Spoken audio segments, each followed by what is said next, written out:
Fermez les yeux un instant et imaginez-vous marchant sur une route silencieuse. Sur vos épaules, un sac à dos lourd. Vous ne savez pas exactement ce qu'il contient. Vous ne ressentez que le poids. Maintenant, demandez-vous, combien de réalités portez-vous qui ne sont même pas les vôtres? Cette question peut sembler abstraite, mais elle touche le cœur d'une profonde vérité spirituelle. Ce que vous portez énergétiquement façonne ce que vous manifestez extérieurement. Neville Goddard affirmait que tout ce que nous acceptons comme vérité, même inconsciemment, devient partie intégrante de notre vibration. Et l'univers ne répond pas à nos désirs, mais à notre vibration. Souvent, le poids que nous ressentons ne provient pas seulement de nos propres expériences. Il naît de peurs héritées, de souvenirs absorbés de nos parents, de notre culture, des douleurs d'autrui que nous aimons. Il naît de traumatismes silencieux qui n'ont pas commencé en nous, mais que, pour une raison ou une autre, nous avons pris la peine de porter. Joe Dispenza explique que des émotions répétées génèrent des schémas chimiques dans le corps, qui se transforment en un état vibratoire constant. Et si ces émotions étaient héritées? Et si nous étions prisonniers de douleurs qui n'appartiennent même pas à notre moi authentique?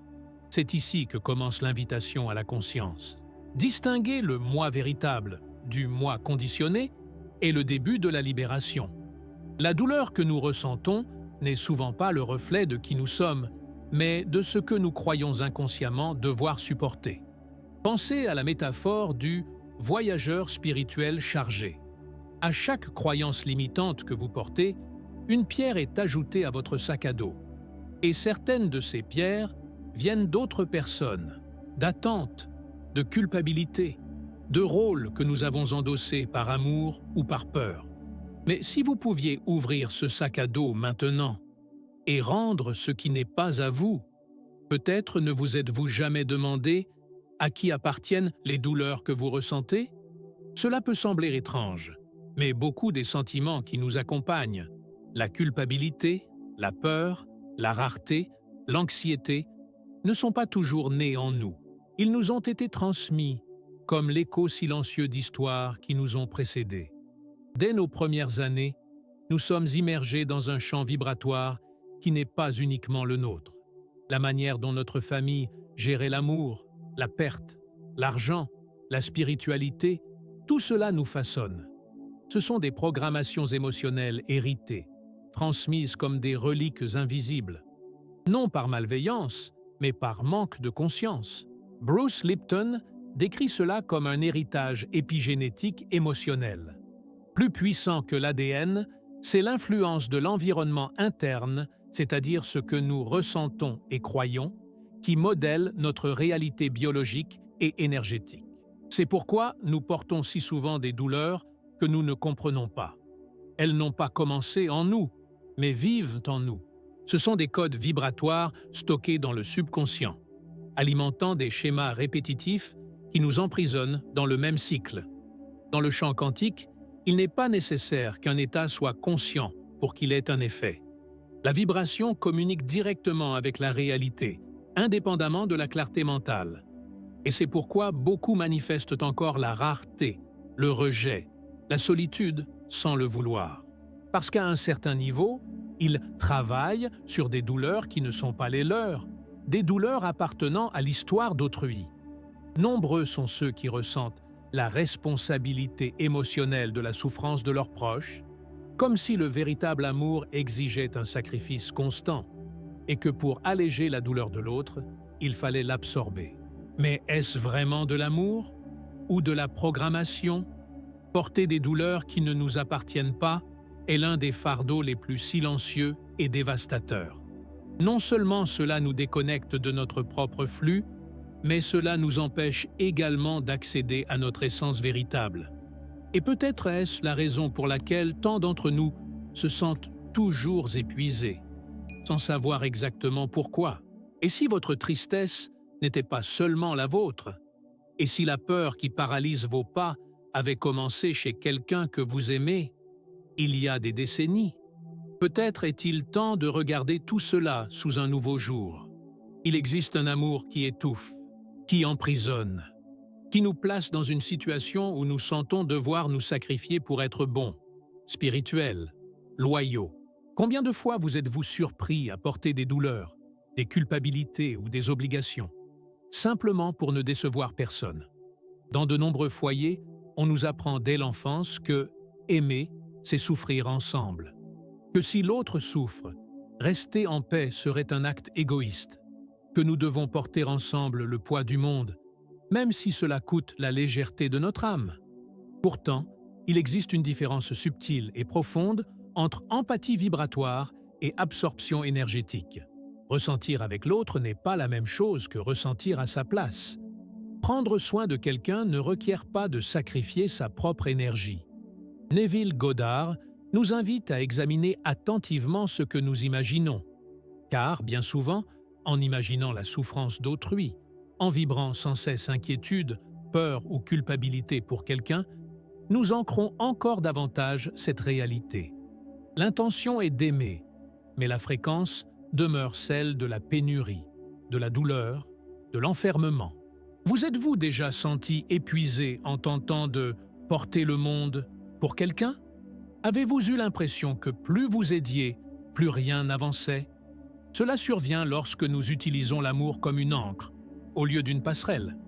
Quand nous nous projetons sur la base de la souffrance de l'autre, plutôt que sur l'état de liberté, de guérison et d'expansion que nous souhaitons pour lui. Il est facile de confondre sollicitude et contrôle, compagnonnage et fusion énergétique. Mais le véritable amour spirituel reconnaît l'autre comme un être complet, même au cœur de la douleur. Et, au lieu de tenter de porter, il élève la vibration en l'imaginant libéré. Aimer n'est pas absorber, c'est soutenir un champ de conscience où l'autre peut se souvenir de sa propre lumière. Et cela commence lorsque vous vous autorisez à lâcher l'idée que vous êtes responsable de la guérison du monde entier. Parfois, aimer, c'est avoir le courage de vous retirer énergétiquement de la douleur de l'autre, pour qu'il puisse, enfin, retrouver son propre chemin de retour. Parfois, la douleur devient si familière qu'elle semble faire partie de l'identité, comme si la tristesse avait un nom, comme si l'anxiété parlait de notre propre voix. Et le plus délicat, c'est qu'avec le temps, le cerveau renforce ce qui se répète. Selon Joe Dispenza, chaque pensée générant une émotion active des circuits cérébraux qui, lorsqu'ils sont répétés, deviennent des voix préférentielles. Avec le temps, le corps apprend à ressentir avant même que la pensée n'apparaisse. La souffrance se transforme en habitude biochimique. Mais lorsque cette douleur n'est même pas la nôtre, lorsqu'on ne fait que reproduire un schéma hérité, un récit silencieux, une peur née dans un autre temps, une autre histoire, c'est l'erreur neurologique, confondre le conditionnement et l'être. Croire que nous sommes la douleur, alors qu'en réalité, nous y avons été exposés si souvent que nous avons fini par la reconnaître comme une part de nous-mêmes. Neville Goddard nous offre une clé puissante pour briser ce cycle. La révision, non pas comme un exercice de déni, mais comme un acte de recréation vibratoire. Réviser un souvenir ne signifie pas l'effacer, mais le raconter à partir du point de vue de la liberté, et non de la prison. Imaginez un instant une scène où vous vous êtes senti rejeté. Maintenant, revisualisez-la, comme si votre « moi » élevé s'y trouvait, comme si votre conscience avait le pouvoir de réécrire le scénario, et que le sentiment final soit l'acceptation, la présence, la compréhension. Cette pratique n'est pas un simple jeu d'imagination.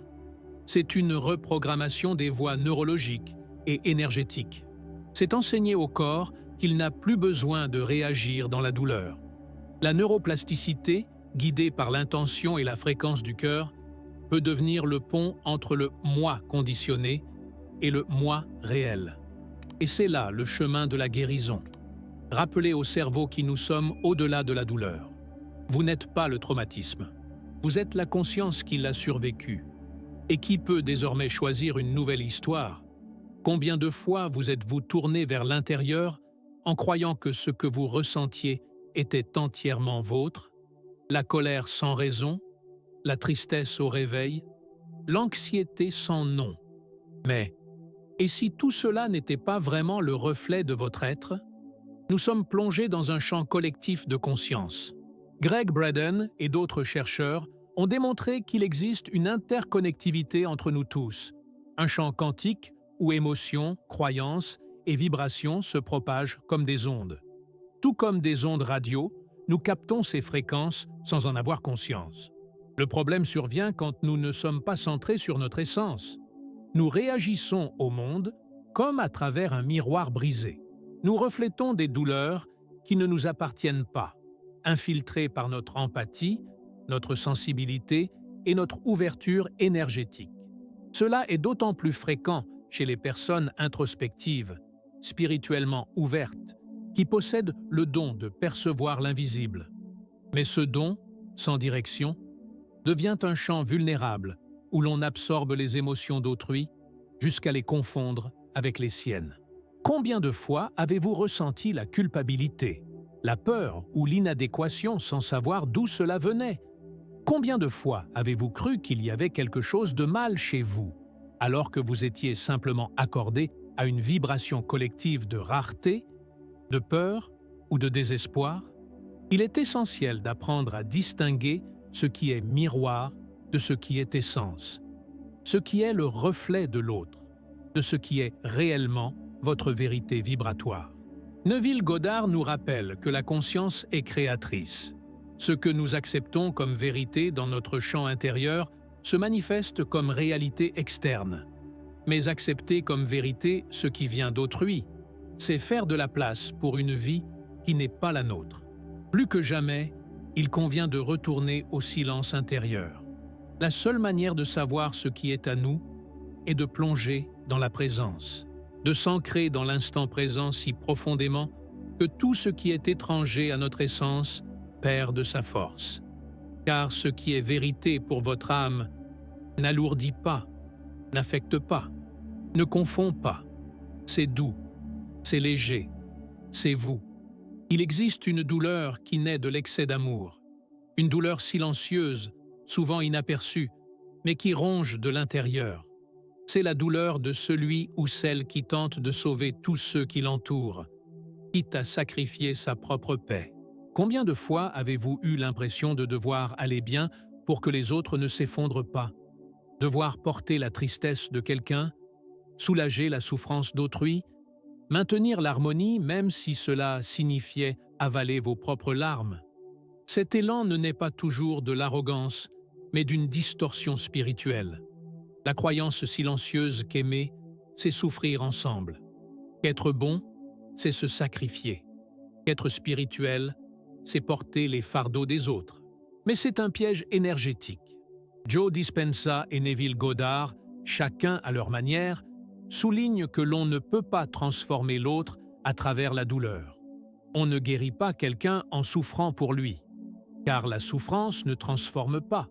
Ce qui transforme, c'est la fréquence de la vérité, de la liberté, de la visualisation créatrice.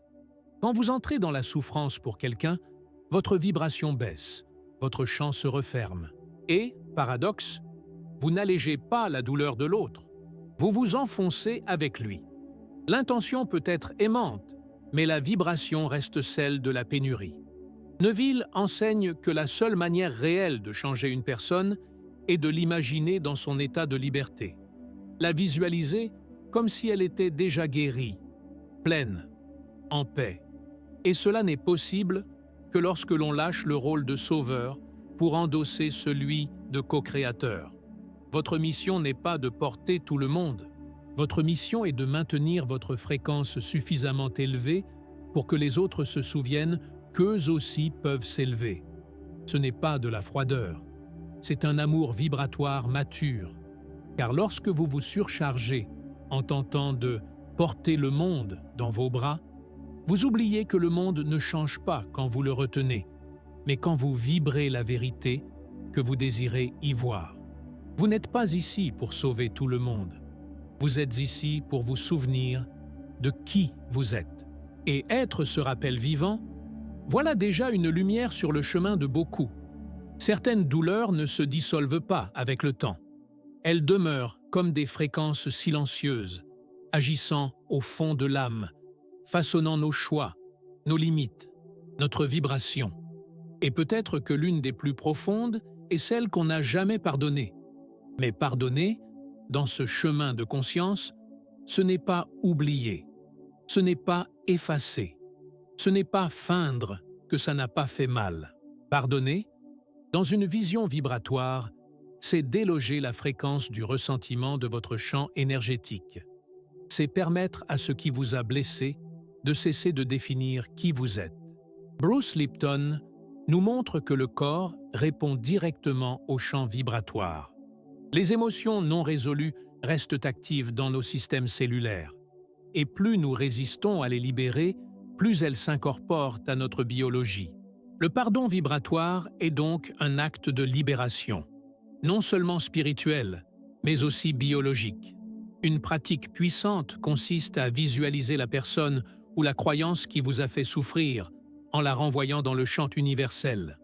Non pas avec colère ni mépris, mais avec une neutralité aimante, en reconnaissant « cela m'a traversé, mais cela ne me définit plus ». Imaginez un instant. Vous tenez dans votre main une pierre qui ne vous sert plus. Elle est brûlante, lourde, chargée du passé. Vous marchez jusqu'à un cours d'eau et, d'un geste conscient, vous la reposez dans les flots.